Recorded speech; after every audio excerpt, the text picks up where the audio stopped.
بسم اللہ الرحمن الرحیم۔ السلام علیکم ورحمۃ اللہ وبرکاتہ۔ فرسٹ ایئر ماد، آج ہمارا عربی کا سبق نمبر 11 ہے۔ سبق نمبر 11 ہمارا ہے الدرس السابع۔ اس کا آج ہم ترجمہ پڑھیں گے، تو ترجمہ آپ نے بہت توجہ سے سننا ہے، پھر اس کو یاد کرنا ہے۔ پچھلی تمرین بھی آپ نے یقیناً یاد کر لی ہوگی۔ اس سے پہلے ہم نے یہ قرآنی آیت کا ترجمہ اور اس کی تمرین ہم نے حل کی تھی۔ تو آج ہم پڑھیں گے حدیث کے بارے میں۔ پہلے ہم نے قرآن کے بارے میں پڑھا تھا، آج ہم حدیث کے بارے میں پڑھیں گے۔ تو حدیث کے بارے میں ہمارا سبق ہے الدرس السابع، اس کا ترجمہ آج ہم پڑھیں گے۔ تو دیکھیں، من الاسوۃ الحسنۃ، اسوہ حسنہ میں سے، مع اللہ تعالی، اللہ تعالیٰ کے ساتھ، من الاسوۃ الحسنۃ، اسوہ حسنہ میں سے، مع اللہ، اللہ تعالیٰ کے ساتھ، کان رسول اللہ صلی اللہ علیہ وآلہ وسلم، کان رسول اللہ صلی اللہ علیہ وآلہ وسلم ما اکرمہ اللہ بہ من الرسالۃ والخلۃ والاصطفاء۔ اللہ کے رسول اللہ صلی اللہ علیہ وآلہ وسلم اس اعزاز کے باوجود جس سے اللہ نے آپ کو سرفراز کیا تھا، یعنی من الرسالتی، وہ رسالت، والخلۃ، اور دوستی، والاصطفاء، اور برگزیدہ ہونے کے باوجود، وغفر لہ، معاف کر دی اللہ نے آپ کی، ما تقدم من ذنبہ وما تأخر، اس کے باوجود کہ آپ کی اگلی پچھلی غلطیاں معاف کر دی تھیں۔ اللہ کے رسول اللہ صلی اللہ علیہ وآلہ وسلم اس اعزاز کے باوجود جس سے اللہ نے آپ کو سرفراز کیا، یعنی وہ رسالت، دوستی اور برگزیدہ ہونے کے باوجود، اور اس کے باوجود کہ آپ کی اگلی پچھلی غلطیاں معاف کر دی تھیں۔ اعظم الناس اجتہادا فی العبادۃ، اعظم الناس اجتہادا فی العبادۃ، آپ عبادت میں سب سے زیادہ محنت کرنے والے، وحرصا علیہا، اور سب سے زیادہ عبادت کا شوق رکھنے والے، وولعا بہا، اور سب سے زیادہ عبادت میں آرزو رکھنے والے ہیں۔ باماورہ ترجمہ دیکھیں،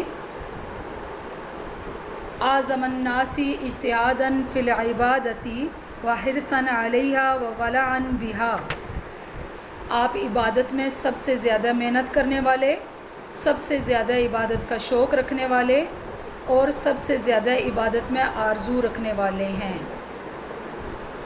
یقول المغیرۃ بن شعبۃ قام النبی صلی اللہ علیہ وآلہ وسلم، مغیرہ بن شعبہ فرماتے ہیں نبی کریم صلی اللہ علیہ وآلہ وسلم نماز کے لیے قیام فرماتے۔ قام النبی صلی اللہ علیہ وآلہ وسلم، کھڑے ہوتے نبی کریم صلی اللہ علیہ وآلہ وسلم نماز کے لیے، حتیٰ تورمت قدماہ، یہاں تک کہ آپ صلی اللہ علیہ وآلہ وسلم کے دونوں پاؤں مبارک سو جاتے تھے۔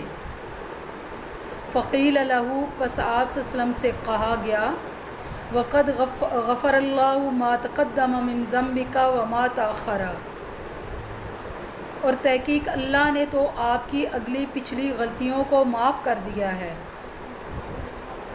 قال، تو آپ صلی اللہ علیہ وسلم نے فرمایا، افلا اکون عبدا شکورا، آپ صلی اللہ علیہ وسلم نے فرمایا تو کیا میں شکر گزار بندہ نہ بنوں؟ یعنی اتنی زیادہ آپ صلی اللہ علیہ وآلہ وسلم عبادت کرتے تھے، حالانکہ اللہ تعالیٰ نے آپ کے سارے گناہوں کو معاف کر دیا تھا۔ نمبر 2، مع الناس، لوگوں کے ساتھ، کان علیہ الصلاۃ والسلام، آپ صلی اللہ علیہ وآلہ وسلم، اوسع الناس صدرا، سب لوگوں سے زیادہ کشادہ دل تھے۔ آپ صلی اللہ علیہ وآلہ وسلم سب لوگوں سے زیادہ کشادہ دل تھے۔ وَأَلْيَنَهُمْ عَرِيقَةً، اور طبیعت کے لحاظ سے سب لوگوں سے زیادہ نرم دل تھے۔ کان علیہ الصلاۃ والسلام اوسع الناس صدرا وَأَلْيَنَهُمْ عَرِيقَةً، آپ صلی اللہ علیہ وآلہ وسلم سب لوگوں سے زیادہ کشادہ دل تھے اور طبیعت کے لحاظ سے سب لوگوں سے زیادہ نرم دل تھے۔ وَأَكْرَمَهُمْ عَشِيرَةً، وَأَكْرَمَهُمْ اور سب سے زیادہ آپ صلی اللہ علیہ وسلم مہربان تھے، عشیرتاً مل جل کر رہنے میں، مل جل کر رہنے میں آپ صلی اللہ علیہ وسلم سب سے زیادہ مہربان تھے۔ وَكَانَ يُمَازِحُ أَصْحَابَهُ اور آپ صلی اللہ علیہ وسلم اپنے صحابیوں سے مزاح بھی فرمایا کرتے تھے۔ وَيُخَالِطُهُمْ اور گھل مل جاتے تھے ان میں، وَيُحَادِثُهُمْ اور ان سے باتیں کرتے تھے، وَيُدَابِعُ صِبْيَانَهُمْ اور ان کے بچوں سے خوش طبعی کرتے تھے۔ وَأَكْرَمَهُمْ عَشِيرَةً وَكَانَ يُمَازِحُ أَصْحَابَهُ وَيُخَالِطُهُمْ وَيُحَادِثُهُمْ وَيُدَاعِبُ صِبْيَانَهُمْ اور مل جل کر رہنے میں آپ صلی اللہ علیہ وسلم سب سے زیادہ مہربان تھے، اور آپ اپنے صحابیوں سے مزاح بھی فرماتے تھے اور ان میں گھل مل جاتے اور ان سے باتیں کرتے، وَيُدَاعِبُ صِبْيَانَهُمْ اور ان کے بچوں سے خوش طبعی کرتے تھے۔ وَيُجْلِسُهُمْ فِي حُجْرِهِ اور ان کو گود میں بٹھا لیتے تھے، وَيُجْلِسُهُمْ اور بٹھا لیتے تھے ان کو فی حجرہ اپنی گود میں، اور بٹھا لیتے تھے ان کو اپنی گود میں، وَيُجِيبُ اور قبول کرتے تھے دعوت الحری آزاد کی، والعبدی اور غلام کی، والامتی اور کنیز کی، والمسکین اور مسکین کی۔ ان بچوں کو گود میں بٹھا لیتے تھے اور آزاد، غلام، خادمہ اور غریب کی دعوت قبول فرما لیتے تھے۔ وَيَعُودُ الْمَرْضَى اور عیادت کرتے تھے مریض کی، فی اقصی المدینہ شہر کی انتہائی حد تک، شہر کی انتہائی حد تک آپ مریضوں کی عیادت کرنے چلے جاتے تھے۔ وَيَقْبَلُ اور قبول کر لیتے تھے عذر المعتذر معذرت کرنے والے کی معذرت قبول کر لیتے تھے، اور شہر کی انتہائی حد تک آپ مریضوں کی عیادت کرنے چلے جاتے تھے اور معذرت کرنے والے کی معذرت قبول کر لیتے تھے۔ وَلَمْ يُرَى مَدًا رِجْلَيْهِ بَيْنَ أَصْحَابِهِ اور اپنے دونوں پاؤں اپنے ساتھیوں کے درمیان اپنے دونوں پاؤں کبھی نہیں دیکھے گئے پھیلائے ہوئے۔ وَلَمْ يُرَى مَدًا اور نہیں دیکھا گیا رجلَيْهِ کہ اپنے دونوں پاؤں بین اصحابی اپنے ساتھیوں کے درمیان میں پھیلائے ہوں، یعنی اور نہیں اپنے ساتھیوں کے درمیان اپنے دونوں پاؤں پھیلائے ہوئے کبھی نہیں دیکھے گئے، حتیٰ یہاں تک کہ یضیق بہما علی احد کہ ان دونوں کی وجہ سے کوئی تنگ نہ ہو،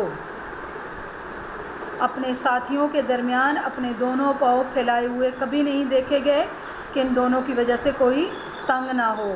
ان عائشہ رضی اللہ تعالی عنہا حضرت عائشہ رضی اللہ تعالی عنہ سے روایت ہے، انہ استاذن علی النبی صلی اللہ علیہ وآلہ وسلم رجل کہ ایک آدمی نے نبی کریم صلی اللہ علیہ وسلم سے ملنے کی اجازت چاہی، فقال تو آپ صلی اللہ علیہ وسلم نے فرمایا اذنوا اس کو اجازت دے دو، اس کو اجازت دے دو۔ فبیس ابن العشیرتی او بیسا اخو العشیرتی، فبیسا ابن العشیرتی یہ قبیلے کا برا بیٹا، او بیسا اخو العشیرتی یا قبیلے کا برا بھائی ہے۔ حضرت عائشہ رضی اللہ تعالیٰ عنہ سے روایت ہے کہ ایک آدمی نے نبی کریم صلی اللہ علیہ وسلم سے ملنے کی اجازت چاہی تو آپ صلی اللہ علیہ وسلم نے فرمایا اذنوا لہو کہ اس کو اجازت دے دو، فبیسا ابن العشیرتی او بیسا اخو العشیرتی یہ قبیلے کا برا بیٹا یا قبیلے کا برا بھائی ہے۔ فلما دخلا پس جب وہ داخل ہوا، الان لہ الکلام تو آپ نے اس سے نرم گفتگو کی، فقلت تو میں نے کہا یا رسول اللہ قلتا ما قلتا کہ اللہ کے رسول آپ نے کہا جو کچھ کہا، ثم علنت فی القول پھر آپ نے اس کے ساتھ نرمی سے بات کی، پھر آپ نے اس سے نرمی سے بات کی، فقال ای عائشہ ان شر الناس منزلتاً عند اللہ، تو آپ صلی اللہ علیہ وسلم نے فرمایا اے عائشہ اللہ کے نزدیک مرتبے کے لحاظ سے سب سے برا شخص وہ ہے، اے عائشہ مرتبے کے لحاظ سے اللہ کے نزدیک سب سے برا شخص وہ ہے من ترکہ او ودع الناس اتقاء فحشہ، جس کو لوگ اس کی بد کلامی کی وجہ سے اسے چھوڑ دیں۔ اے عائشہ اللہ کے نزدیک مرتبے کے لحاظ سے سب سے برا شخص وہ ہے جس کو لوگ اس کی بد کلامی کی وجہ سے چھوڑ دیں۔ عن انس رضی اللہ تعالی عنہ، حضرت انس رضی اللہ تعالی عنہ سے روایت ہے، قال انہوں نے فرمایا خدمت النبی صلی اللہ علیہ وآلہ وسلم 10 سنین بالمدینۃ وانا غلام، میں نے مدینے میں 10 سال نبی کریم صلی اللہ علیہ وسلم کی خدمت کی جب کہ میں ایک لڑکا تھا۔ لیس کل امری، میرا ہر کام ایسا نہ تھا کما یشتہی صاحبی، جیسا میرے صاحب یعنی آپ صلی اللہ علیہ وسلم چاہتے تھے، ان اکون علیہ کہ میں اس کو سر انجام دوں۔ ما قال علی اف قط، آپ نے مجھے کبھی اف تک نہیں کہا، وما قال علی اور نہ ہی مجھے کہا لما فعلت ھذا، تو نے یہ کام کیوں کیا، او اللہ فعلت ھذا، یا تو نے یہ کام کیوں نہیں کیا، یعنی کبھی بھی مجھے آپ صلی اللہ علیہ وآلہ وسلم نے ایسا نہیں کہا۔ جہاں تک ہمارا ترجمہ مکمل ہو گیا، اس ترجمے کو آپ نے اچھی طرح یاد کرنا ہے۔ آدھے سبق کا ترجمہ ہمارا ہوا ہے آج، بقیہ ترجمہ ہم کل انشاءاللہ العزیز پڑھیں گے۔ السلام علیکم ورحمۃ اللہ وبرکاتہ۔